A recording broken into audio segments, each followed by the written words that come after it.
And right now from the Orange County Register, we welcome political reporter Peggy Lowe, who joins us live and on the spot. We don't even need to go to your website or the paper. We can get it all right from you. I came right here to Huntington Beach. Yay! We're glad you're here. Thanks. All right. You're doing some stories, lots of stories about Orange County Treasurer Tax Collector Chris Street. Right. He's been under investigation for several different things, and now there seems to be more folks chiming in, hoping to get an investigation underway. What's going on? You're right. The list is getting a lot longer about the number of investigations involving Chris Street. Just last week, I reported that Orange County District Attorney Tony Rackauckus has launched an investigation, which he confirmed for us, into goings-on in Chris's office. We don't quite know what that is. Street himself told me that he had been interviewed by DA investigators about some sort of contract with an architectural firm involving the outside of his building, a proposed contract. No money has changed hands and that contract has not happened yet, but that's what the DA investigators were asking him about. Now, of course, we've talked before about the other investigations.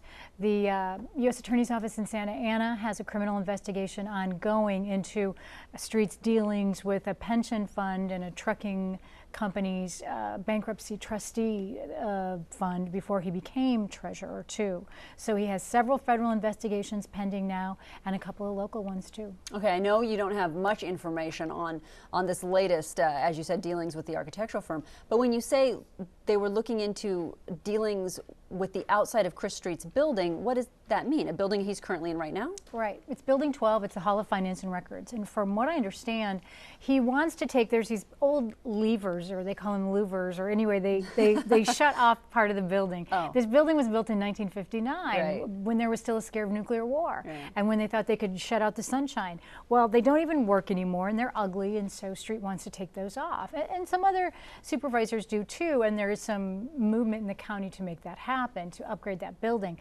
But he basically went ahead, got a contract allegedly for this work with a local Irvine company. That's what we think is happening. Okay. How is his work overall, since he's got so much money that he's investing?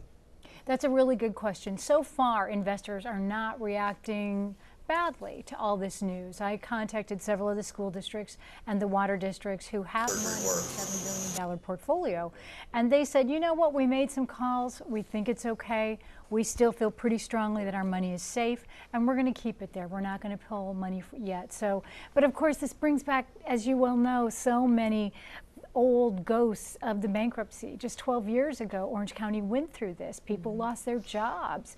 You know, Bob Citron pled guilty to federal counts of wrongdoing. So I think it brings back a lot of those old ghosts for people. And I don't mean to downplay the bankruptcy by any means, because as someone who reported on it, it was awful when, you know, it was going on. Mm-hmm. However, some of the things that he's doing, do you think they would even be under the radar if it hadn't been for the bankruptcy 12 years ago? Or are these things that we're really, really sensitive to with our tax collector treasurer now? Right. I think that the work that he was doing before he was elected with this Fruhoff Trailer Corp. Right.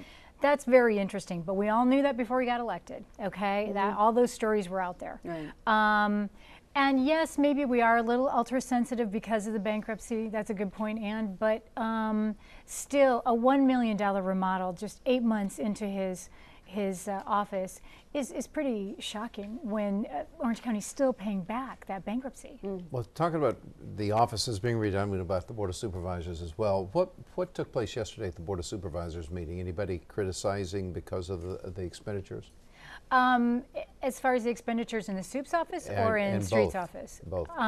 Yeah, yesterday Nick Berardino, who is the big union boss here in Orange County, he's head of the largest county workers union, he got up during public comments and he read a letter to the Soup's that said, look, you guys need to take some action. Street's, you know, the stories that are coming out about Street appear to make him seem dangerous, and I believe you should take away his investment powers. Now the Soup's have the ability to do that. Will they do that?